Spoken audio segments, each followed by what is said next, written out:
نحمده ونصلي ونسلم على رسوله الكريم اما بعد فاعوذ بالله من الشيطان الرجيم بسم الله الرحمن الرحيم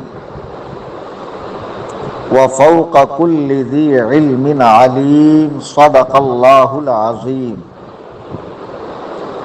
حضور مولانا جلال الدین رومی رحمۃ اللہ علیہ فرماتے ہیں از خدا خواہیم توفیق ادب، ہم اللہ تعالی سے ادب کا سوال کرتے ہیں کہ وہ ہمیں توفیق ادب یعنی ادب کی توفیق عطا فرمائے۔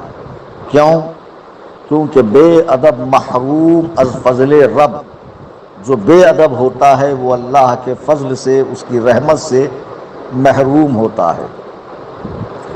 برادران اہل سنت، گزشتہ چند دنوں پہلے پاکستان کے اکمل بے لگام مولوی اکمل مدنی کی ایک آڈیو گردش کر رہی تھی، جس میں انہوں نے حضور تاج الشریعہ کے شعر کو بین العوام پڑھنے سے منع کیا، احتیاط برتنے کی بات کہی، یا پھر اسے وضاحت کے ساتھ پڑھنا چاہیے۔ پھر ہر چہار جانب سے ان کو جواب دیا گیا، تو اپنی سبکی مٹانے کے لیے، خفت کو مٹانے کے لیے انہوں نے ایک وضاحت پر مشتمل 31 منٹ اور چند سیکنڈ کی ایک آڈیو ڈالی۔ اس کا لنک واٹس ایپ پر مجھے ان کے کئی چاہنے والوں نے اس انداز میں بھیجا کہ حضور ممتاز الفقہاء کا آپ کو مسکت جواب، منہ توڑ جواب، آپ کی خاری، آپ کی ذلت وغیرہ وغیرہ وغیرہ۔ ٹھیک ہے، اب کچھ لوگوں نے مجدد بھی کہا کہ مجدد عصر کا آپ کو جواب۔ بادل ناخواستہ نہ چاہتے ہوئے بھی میں نے دل پہ پتھر رکھ کے اس آڈیو کو سنا، اور یقین جانیے کہ کئی مقامات پر میں کھلکھلا کے ہنسا بھی۔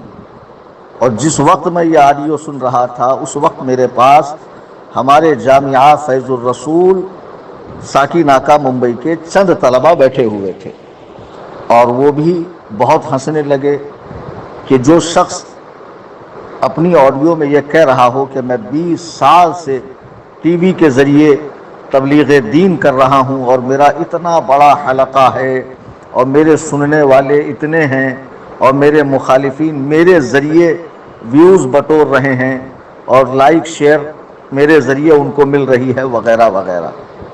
چلیے تفصیل میں نہ جاتے ہوئے، جب ان کی آڈیو میں نے سنی تو انہوں نے خطبہ پڑھا، اس خطبے کو آپ انہی کی زبانی سنیے۔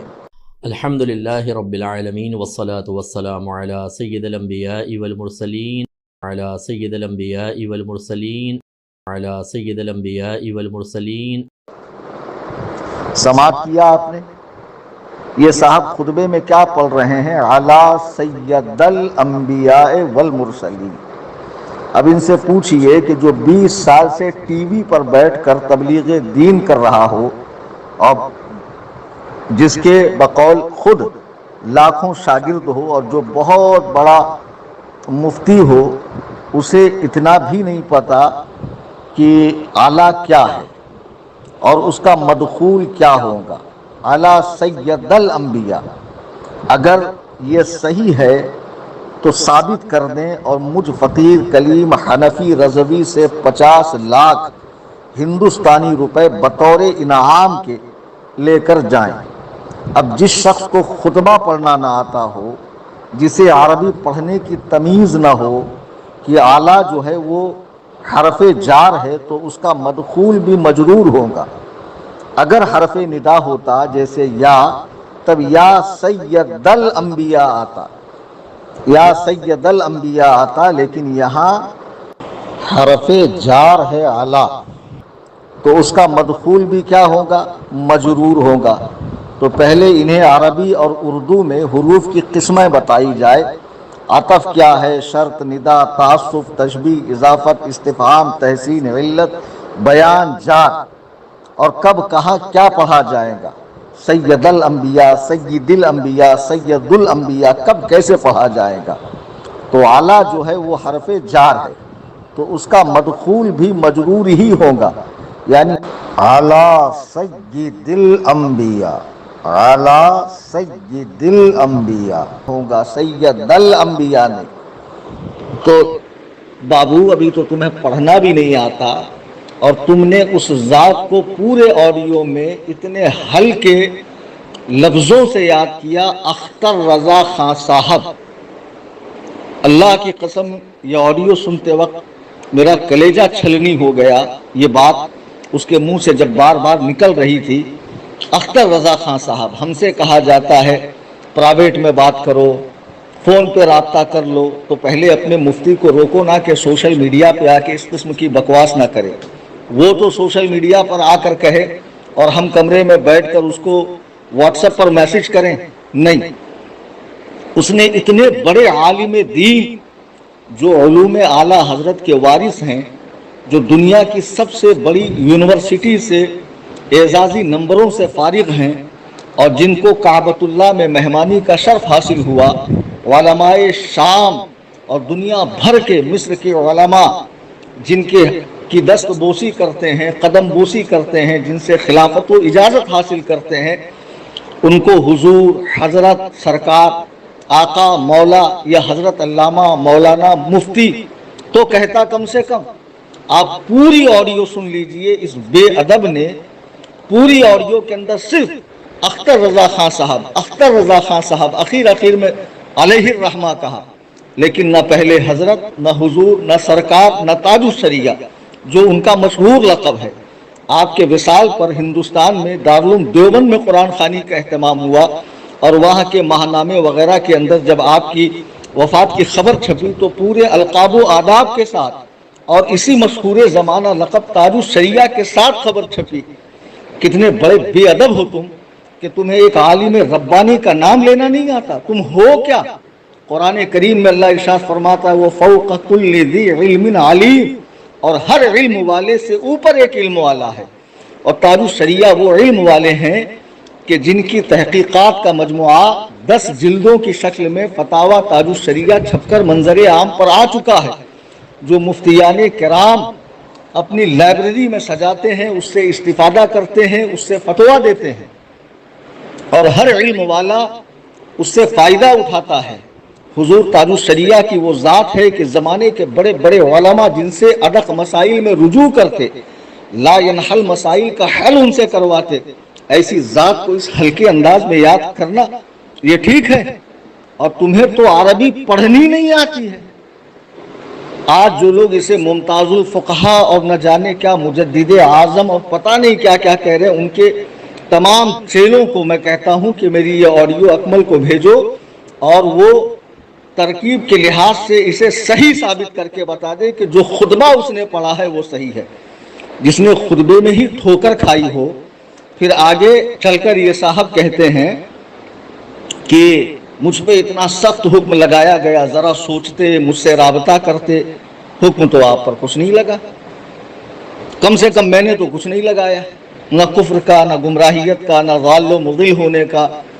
بس یہی کہا گیا ہے کہ آپ کو پتہ نہیں ہے کہ یہ شعر کس کا ہے، پہلے آپ کو پتہ کرنا چاہیے تھا. اچھا، جب آپ کو پتہ ہوا تبھی تو آپ نے وضاحت دی.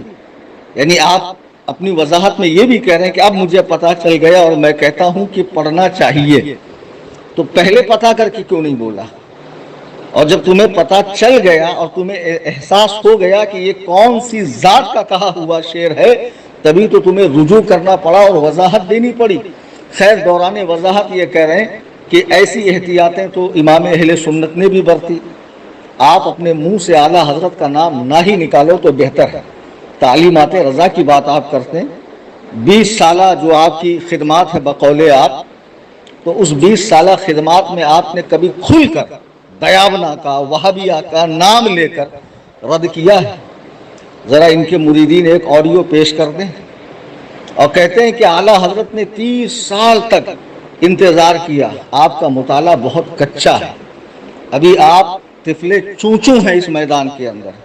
جو چونچوں کرنے والا بچہ ہوتا ہے نا، ابھی آپ جا کر پڑھیے. آپ کو تو خطبہ پڑھنا نہیں آتا ہے. اور یاد رکھیے، میرا پورا زور اس آڈیو میں خطبے پر ہی. اگر اکمل بے لگام اس کے بعد بھی کچھ نکالتا ہے اپنی طرف سے، اس شخص کو میں کیسے آپ جی سے بولوں جو میرے شیخ کو، میرے شیخ اعظم کو جس کی بارگاہ سے مجھے علم کی بھیک ملی ہے، اور اللہ نے جو عزتیں مجھے عطا فرمائی ہے، اور جو تفوق بد مذہبوں کے اوپر مجھے عطا فرمایا ہے برتری، تو وہ اسی بارگاہ کا صدقہ ہے جہاں سے الحمدللہ لاکھوں تشنگان علوم نے اپنی پیاس بجھائی ہے۔ ان کو اس ہلکے انداز میں یاد کرنے والے شخص کے لیے ادب کی میرے پاس کوئی گنجائش نہیں ہے۔ تو بہرحال یہ کہتے ہیں کہ 30 سال تک اعلیٰ حضرت نے انتظار کیا۔ آپ ثابت کر سکتے ہیں کہ اعلیٰ حضرت نے 30 سال تک ان کی کفریہ عبارات، ان طواغیت اربعہ، گنگوہی، نانوتوی، امبیٹھوی اور وہ تھانوی، ان خبثائے اربعہ کی کفریہ عبارات آنے کے بعد تک 30 سال تک اپنے آپ کو روکے رکھا اور کوئی حکم نہیں لگایا، اور صرف خط و کتابت ہی کرتے رہے 30 سال تک؟ آپ ثابت کر دیں، اس پر بھی میں آپ کو 50 لاکھ کا انعام دوں گا، ان چاروں کے حوالے سے۔ یہ چاروں کے کفریہ عبارات، ان چاروں کی کفریہ عبارات آنے کے بعد اعلیٰ حضرت 30 سال تک کیوں رکے رہے؟ یعنی ابھی ان کی قلم نے کفر کہا ہے، اب ان کے بدن کا رواں رواں کافر بنے، تب جا کر میں حکم کفر لگاؤں گا۔ اعلیٰ حضرت نے 1320 ہجری یعنی 1902 کو المعتمد المستند میں ان کی تکفیر کی ہے، جا کر آپ دیکھ لیجئے اچھے سے۔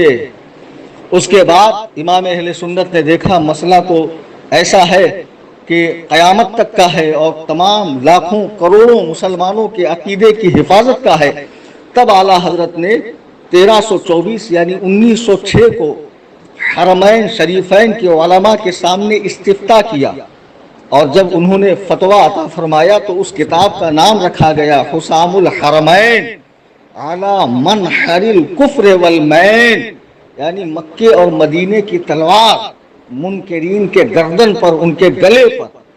تو دراصل یہ اعلیٰ حضرت کا ایک استفتاء ہے جس پر علماء عرب نے افتاء فرمایا ہے۔ شروع کے چند صفحات اعلیٰ حضرت کے ہیں، اسی لیے اسے اعلیٰ حضرت کی تصنیف میں شمار کیا جاتا ہے۔